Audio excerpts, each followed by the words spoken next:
नमस्कार दोस्तों, स्वागत है आपका हमारे YouTube चैनल बातें जीएसटी पर। आज हम बात करने जा रहे हैं एक ऐसे अंतरिक्ष मिशन की जिसने विज्ञान और भू पर्यावरणीय अध्ययन की दुनिया में नई उम्मीद जगा दी है। वो मिशन है मिशन निसार। ये भारत और अमेरिका का एक साझा उपग्रह मिशन है जो धरती की निगरानी के लिए बेहद अहम साबित होने वाला है। नासा और इसरो ये दोनों मिलकर एक मिशन लॉन्च करने जा रहे हैं 30 जुलाई को। कल की डेट में ये मिशन लॉन्च हो जाएगा। इसरो ने ट्विटर में ट्वीट करके बताया कि GSLV F-16 निसार के लिए ये एक प्रकार की एक मिशन है जो दो देशों का एक मिशन है। One mission to launch earth. ISRO and NASA दोनों मिलकर इस मिशन को लॉन्च कर रहे हैं। इससे क्या होगा, अर्थ बेनिफिट देखने को मिलेगा। ये अर्थ ऑब्जर्वेशन मिशन है। जब लॉन्च होगा GSLV का मतलब होता है geo synchronize launching vehicle. NISAR mountain GSLV F-16 system में माउंट कर दिया गया है। अब ये लॉन्च होने के लिए रेडी हो गया है। कल के सेशन में देखने को मिलेगा 17:10 में इसे लॉन्च कर दिया जाएगा। इस तरह से इसरो का जो मिशन है, ये one day to launch GSLV F-16 is ready to carry NISAR into orbit. Final preparation आज से इसका काउंट करना शुरू कर दिया गया है। यहाँ पे न्यूज में खबर आने लगी कि किस हिसाब से NASA satellite mounted on GSLV for launch on 30 जुलाई को। नासा इसरो निसार मिशन दोनों मिलकर ये मिशन को लॉन्च कर रहे हैं। यहाँ पे ट्वीट देखने को मिला कि इंडो और यूएस साइंटिफिक कोलैबोरेशन है जो वैश्विक डाटा प्राप्त करना, डिजास्टर के क्षेत्र में, एग्रीकल्चर, क्लाइमेट क्षेत्र में प्राप्त करना। इस मिशन को एक प्रकार से विश्व बंधु के मिशन के रूप में देखा जा रहा है, जिसमें नासा और इसरो यानी इंडिया और यूएस दोनों मिलकर काम करने जा रहा है। यहाँ पर ट्वीट किया गया है कि Nisar a first of its kind collaboration between NASA and ISRO.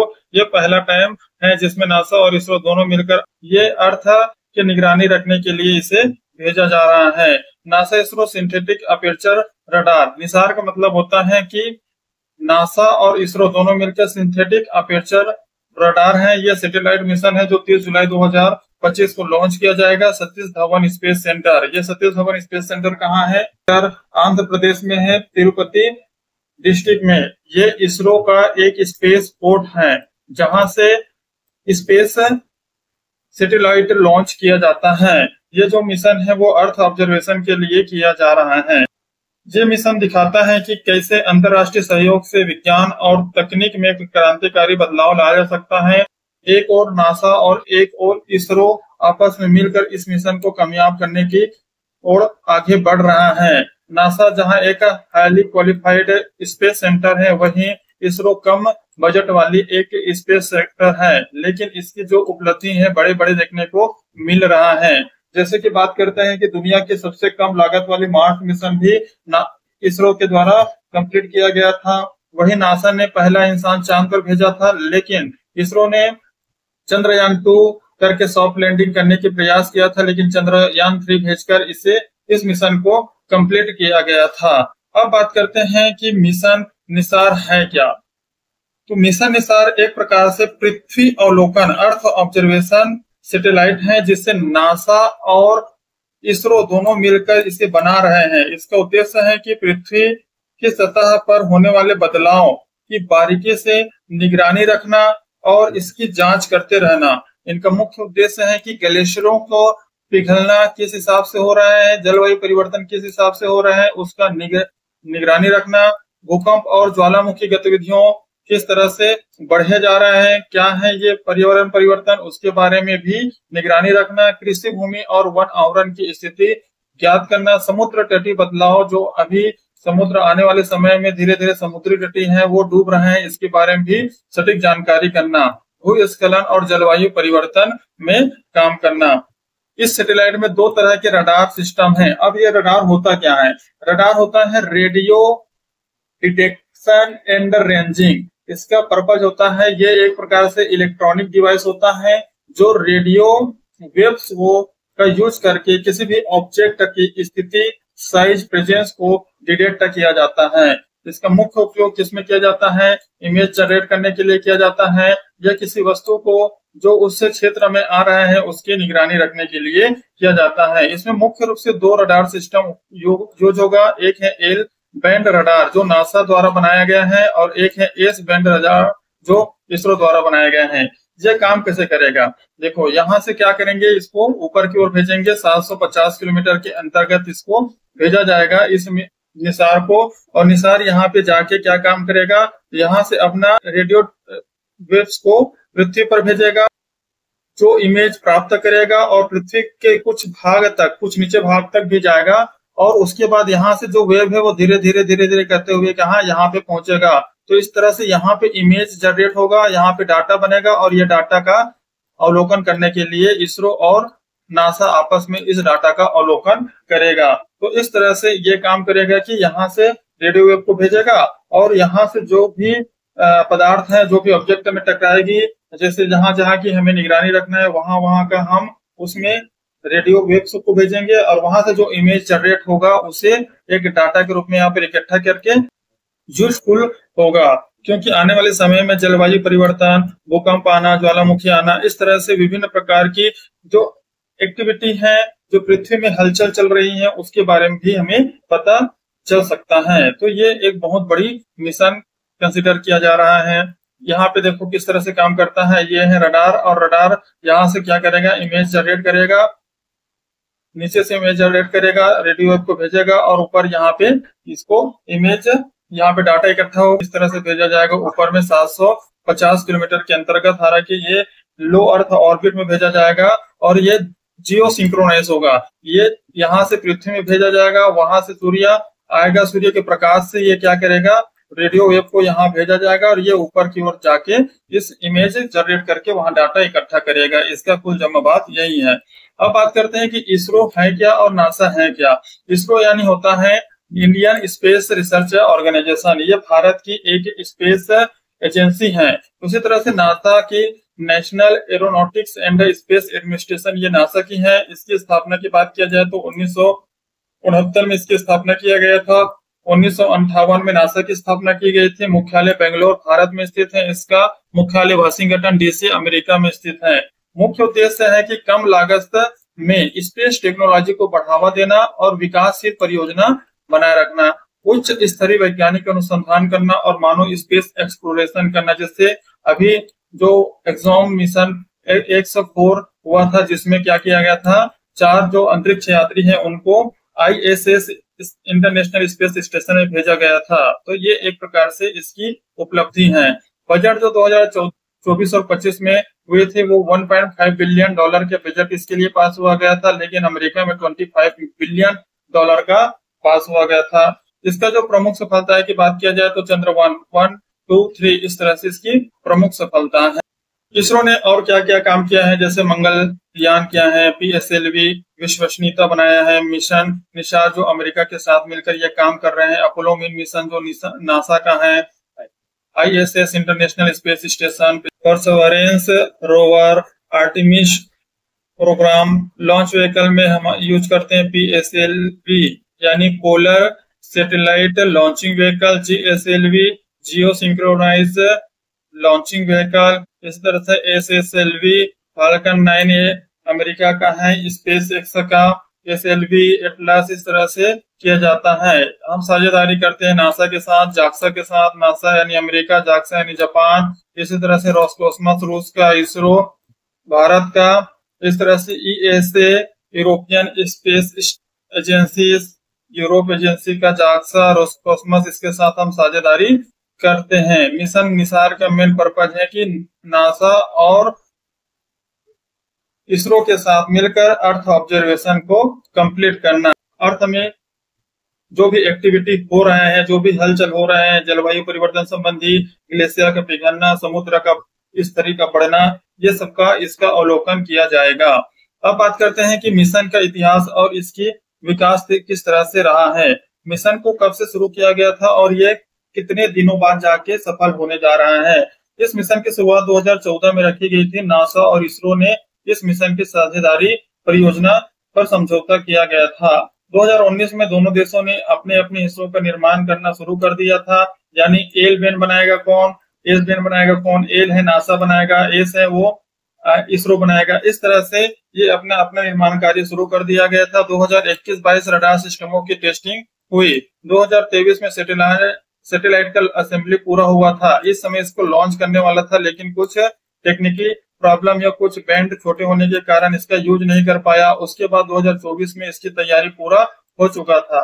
अब संभावित है कि ये श्रीहरिकोटा से GSLV यानी जियो सिंक्रोनाइज लॉन्चिंग व्हीकल MK2 और MK3 के थ्रू इसको अंतरिक्ष में भेजा जाएगा। 750 किलोमीटर के अंतर्गत इसको भेजा जाएगा और वहां से क्या करेगा, ये रेडियो वेव उत्पन्न करेगा। रेडियो उत्पन्न करके यहाँ से धरती पर जितने भी वस्तुएं हैं वहां से इसका डाटा ऊपर जाएगा और वहां से इमेज जनरेट करके नासा और इसरो को देंगे।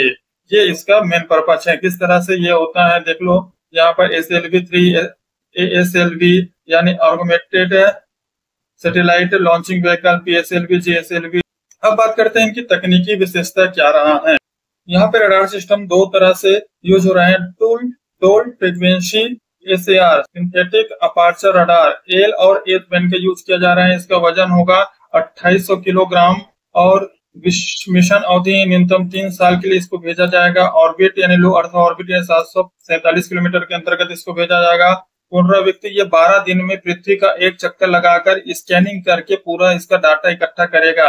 यानी 12 दिन में एक चक्कर पृथ्वी का लगा देगा। डेटा ट्रांसमिशन के बारे में बात किया जाए तो इसमें हाई स्पीड एक्स बैंड का यूज किया जा रहा है। अब बात करते हैं कि निसार क्यों महत्वपूर्ण है, हमारे लिए क्यों महत्वपूर्ण है, आने वाले भविष्य के लिए, नासा के लिए, इसरो के लिए और पूरे विश्व के लिए क्यों महत्वपूर्ण है। फर्स्ट बात किए थे कि जलवायु परिवर्तन की निगरानी रखना, जैसे कि ग्लेशियर कैसे पिघल रहे हैं, इसका डाटा मिलेगा। समुद्री स्तर में बढ़ोतरी पर नजर रखेगी कि समुद्र का जल स्तर क्यों बढ़ रहे हैं, इस पर नजर रखेगी। आपदा प्रबंधन के बारे में बात करें तो उसमें मदद करने का काम, जैसे भूकंप, बाढ़, स्खलन की भविष्यवाणी करके सहयोग प्रदान करेगी। सटीक और समय चेतावनी देती रहेगी। खेती और संसाधन निगरानी, कृषि क्षेत्रों में सूखा का या फिर अत्यधिक वर्षा की निगरानी इससे रखेगी। कहाँ पे कितना वर्षा हो सकता है, कैसे सूखा आ सकता है, इसकी निगरानी रखने का कार्य निसार मिशन का है। वन क्षेत्र की कटाई पर नजर रखा जाएगा। वैज्ञानिक शोध तो इसमें भूगर्भीय बदलावों पर वैज्ञानिक रिसर्च किया जाएगा और पृथ्वी की प्लेटों की गतिविधियों पर भी अध्ययन किया जाएगा। तो ये एक बहुत बड़ा मिशन है और बहुत सटीक से किया जाने वाला मिशन होगा, क्योंकि आने वाले समय में जिस हिसाब से जलवायु परिवर्तन हो रहा है, जिस हिसाब से पृथ्वी या फिर जिस हिसाब से पूरे विश्व में परिवर्तनशील देखने मिल रहे हैं, तो इसका असली वजह क्या है, इसको ढूंढ पाने में ये मदद कारगर होगा। बात करते हैं कि भारत के लिए क्या लाभ होगा कि कृषि नीति को वैज्ञानिक आधार मिल जाएगा। आपदा की पूर्व चेतावनी मिल जाने से जान माल की सुरक्षा हो जाएगी। ग्रामीण योजनाओं के लिए सटीक भू डाटा मिल जाएगा, जिससे जो भी योजनाएं हमें चलाना है वो आसानी से चला लेंगे। जैसे ग्रामीण सड़क योजना है, गांव गांव पे सड़क पहुंचना था वो पहुंचा नहीं पहुंचा है, कहाँ पे क्या रुकावट आई है, उसके बारे में भी जानकारी मिल जाएगी। स्वदेशी तकनीकों को बढ़ावा मिलेगा, यानी इसरो के योगदान इसमें सबसे ज्यादा देखने को मिलेगा। यानी इसरो आने वाले समय में और इस तरह से मिशन लॉन्च कर सकता है। अंतरराष्ट्रीय स्तर पर क्या प्रभाव पड़ेगा, अमेरिका और भारत के रिश्ते एक हिसाब से मजबूत होते हुए दिखाई देगी। किसके क्षेत्र में, स्पेस के क्षेत्र में। वहीं पर्यावरणीय संकटों पर वैश्विक सहयोग को बल मिलेगा। वैश्विक जलवायु नीति से डाटा सपोर्ट मिलेगा। अब बात करते हैं कि भविष्य में क्या हो सकता है, फ्यूचर पॉसिबिलिटी के बारे में बात करते हैं। तो इससे इस तकनीक पर आधारित और भी अर्थ ऑब्जर्वेशन मिशन बन सकते हैं। आने वाले समय में विभिन्न प्रकार के अर्थ ऑब्जर्वेशन मिशन बनाया जा सकता है। अभी तो हम नासा के साथ मिलकर ये मिशन को कामयाब कर रहे हैं। आने वाले समय में हम यूरोपीय एजेंसी के साथ, यूरोपीय यूनियन के साथ, जापान की जाक्सा स्पेस स्टेशन के साथ हम मिलकर कार्य कर सकते हैं। भारत के वैश्विक स्पेस सेक्टर में नेतृत्व और मजबूत हो जाएगी। दुनिया की ग्लोबली रूप से इसरो का पहचान और बढ़ जाएगा। इस तरह से मिशन इसको बात किया गया है कि इस मिशन में मुख्य रूप से इसरो और नासा का उद्देश्य क्या है कि इसमें सूक्ष्म परिवर्तनों का निरीक्षण करना, सतहों की।